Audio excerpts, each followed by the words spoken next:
Welcome back to my channel. As promised, my last video for 2024 is another Living Dead Dolls video. I decided to do all the Living Dead doll stuff I bought for 2024 to share with you. As a longtime collector, there's still things in Living Dead dolls archives that I still want to acquire. There's still dolls that I want. It's become a shorter list over the years, and there are still Grail dolls that I'm still hunting for, and hopefully with 2025 will be the year I will get some of those Grails. So without further ado, here are the things I've bought Living Dead doll related for 2024. The first is this lovely pin set. This is the pin set for Resurrection 11. This was released in 2017 from Mezco.com. It's the only way you can purchase this set. Each of the pins are the dolls from that Resurrection set. Talking Cuddles, you have Isaiah, Hush, Dawn, and Dottie Rose. It's a really cute pin set. Not too many of these were made or sold, I should say.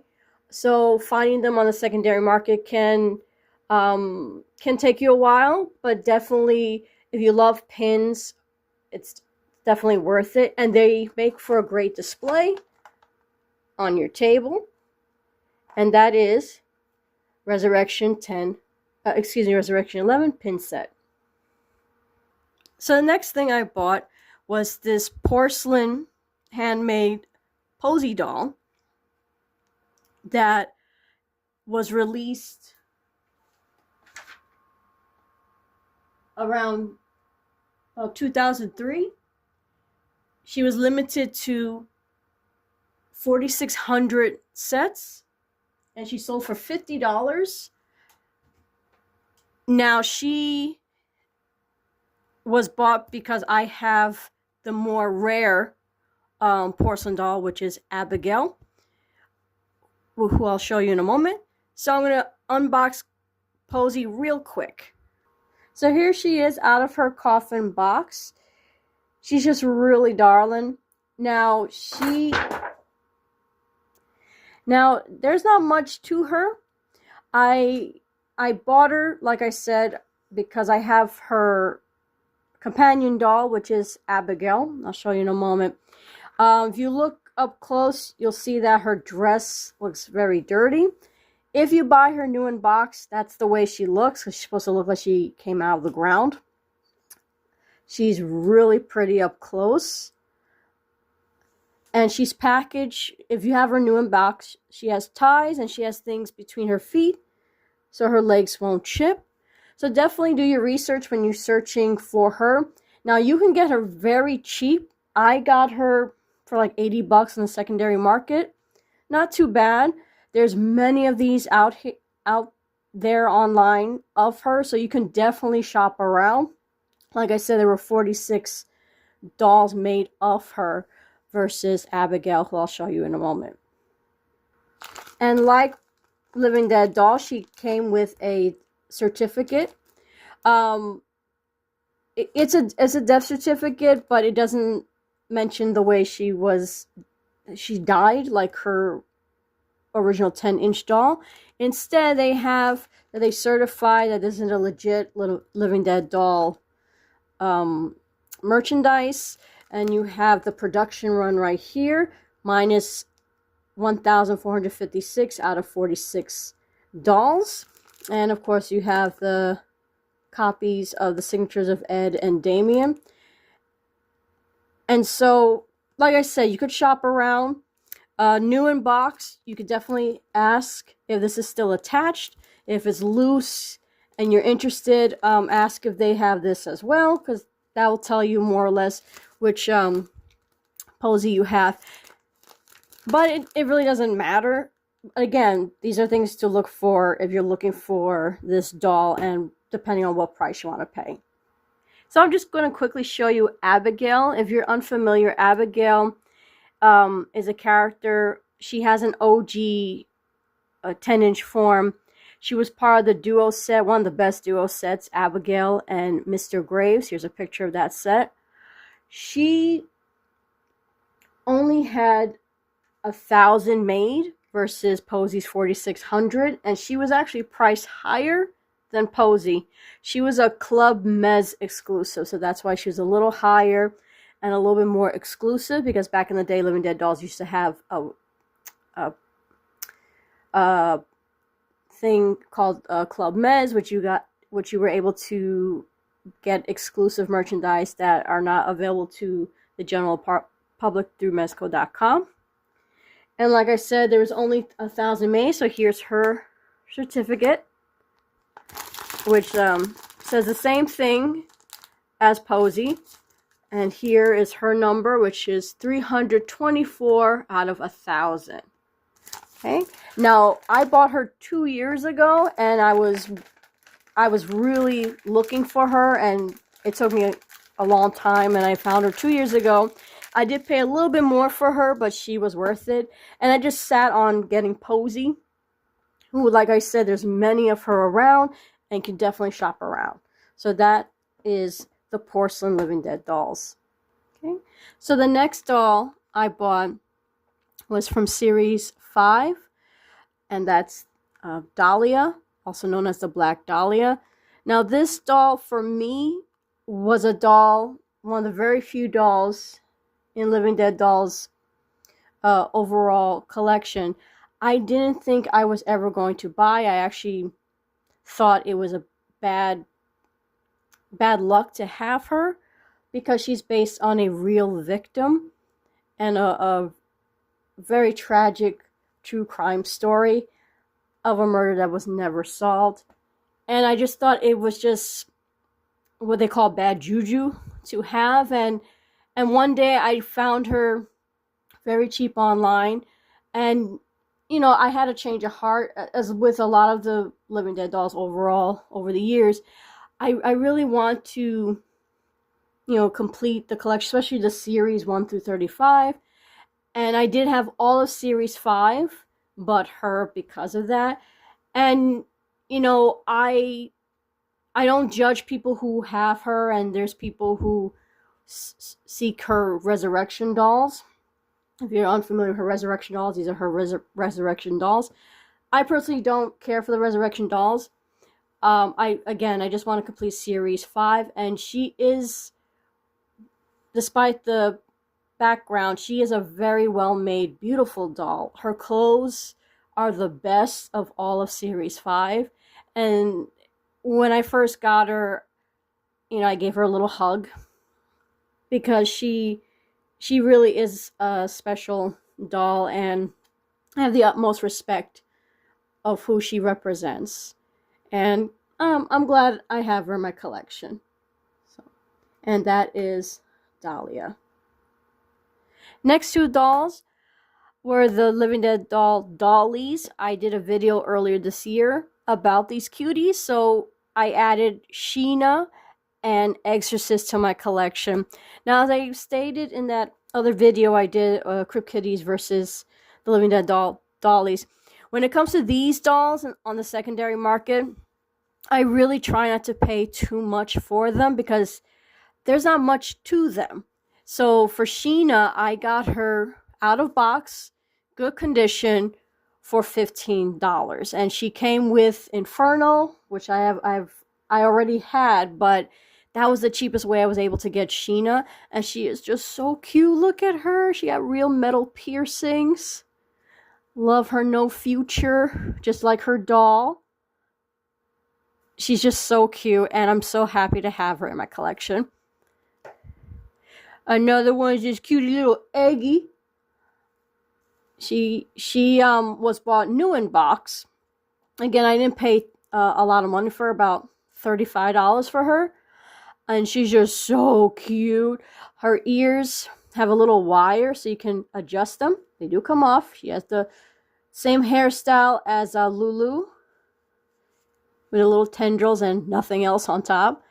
And again, just happy to add to my Living Dead dollies collection. I do want to get Sheena. Not Sheena, Sybil. but she tends to command a lot of money, and I'm just not looking forward to paying that much. So again, I'm patient, and I'll just keep shopping around like I usually do. And those are the Living Dead dollies.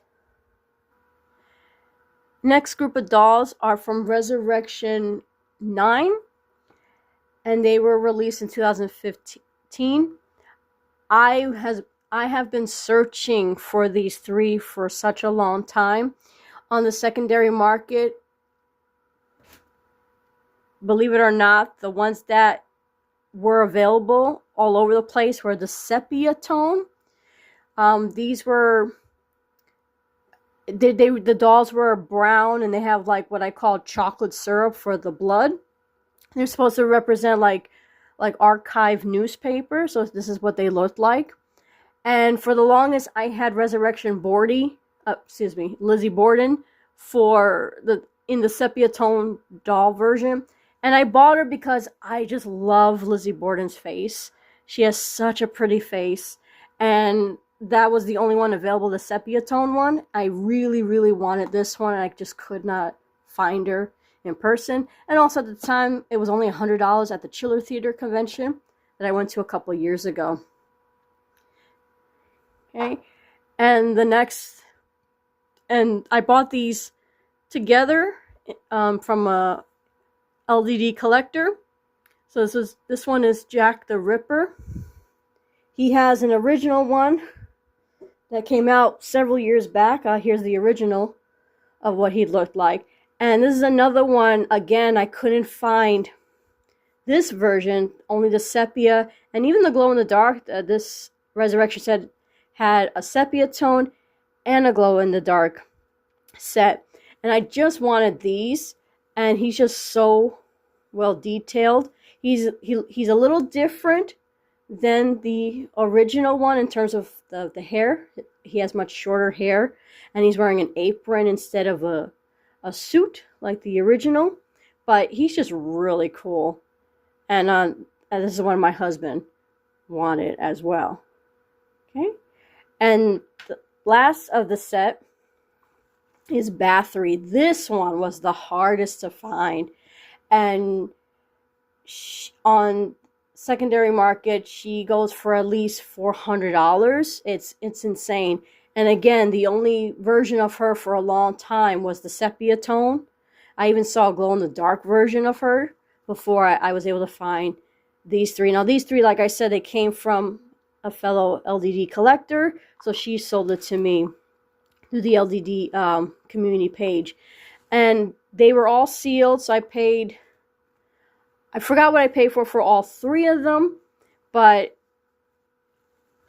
again, like I said, I could not find her for a long time, and she's just so pretty. Now they are part of, there's 4 in their series in Resurrection 9, and here's a picture of all of them. Now the one that I'm missing is Fairy Faye. Not a fan of that doll. I definitely will not be buying that doll. I think her face is really rough. She actually reminds me of a character from the movie Hannibal. If you're familiar with the movie Hannibal, it's the sequel to Silence of the Lambs. Gary Oldman played this character that was a victim of Hannibal Lecter, and his face was mangled so badly that even the actor himself was not recognizable. And Fairy Faye just reminds me of that character, and I couldn't get him out of my head for a week after that movie. So I refused to have Fairy Faye. I will be talking about these three in a different video, but for now, just quickly going over them. But I will be talking about them in detail in another video. So those are my Resurrection 9 dolls. Okay, next doll I purchased in 2024 is the White Rabbit variant, played by Eggzorcist. And again, I've been looking for this one for quite a while. I actually thought she would be easier to get than the variant Sadie, which I bought 2 years ago. So I've been searching for her for a while. I got her in box, but she was not attached to the box. So she was opened in good condition. And again, with the variants, they do cost a little bit more than the regular version. But I'm just so happy to have her finally, and I've completed all of the Wonderland series. So that's the White Rabbit. Now these two are very special. Now I already have Series 31, things that go bump in the night. And these two here are the glow-in-the-dark versions of Series 31. These were the first two I was able to get. I got them at a really good price. They are very rare. They only made 50 sets. So these are very hard to come by. They rarely come up online. I missed out on Thump a year ago. I'm still kicking myself. So I'm hoping in 2025 I can add more to the collection and finish Series 31 Glow in the Dark. These are such special dolls. I wish I could show you the Glow in the Dark feature, but Creek is the coolest one. Well, besides Umbral. He actually glows in the dark blue, which is really cool.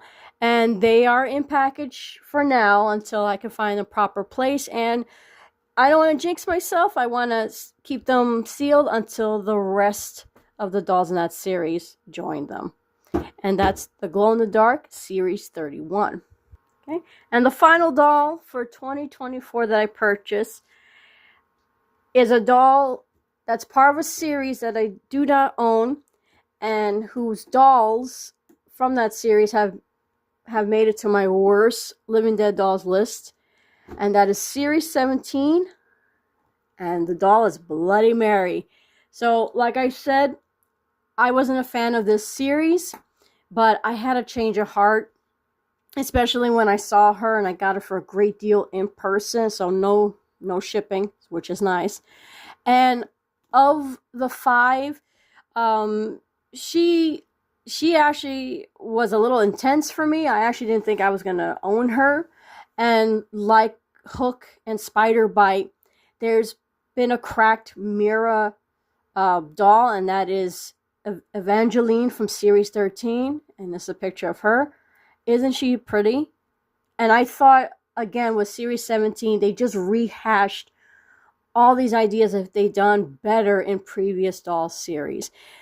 But again, like Living Dead dolls, all things Living Dead dolls, I have changed my mind, and I really, especially since the older dolls are getting more expensive and harder to come by, it's just great to get a sealed doll in a sealed doll for a great price. And that I couldn't resist, and I will be getting the rest of Series 17. So that's it. That's my dolls of 2024. I can't get her in the frame, but like I said, I do have a wish list. It's very short. One of my holiest of grails for Living Dead dolls is Clarette Winter. This is what she looks like. It's been tough to find her. I have found her, but I'm just not willing to pay for the price that people have tried to sell her for. And I just can't justify her price, especially since I've bought more rare dolls like these two and Resurrection 8, that complete set, which had another rare, which was rare because of the quantity they made, which was 50 sets. So I was able to get those at a reasonable price. And then when it comes to that doll, Clarette Winter, oh boy, it's just, I have patience. I have time. I'll get her when I can. And hopefully it'll be 2025 that I get her. Another doll on my wish list is Resurrection Sybil. I just want to complete my Resurrection collection. She is the only one I need from Series 1 Resurrection, and I hope I can get her this year. So that's it. I hope you enjoyed my doll for 2024, and be on the lookout for newer dolls whether it's Living Dead dolls or other doll content. And other toys, because I also collect action figures. But dolls have been my main focus. So do your research. And as always, happy hunting and have a happy new year.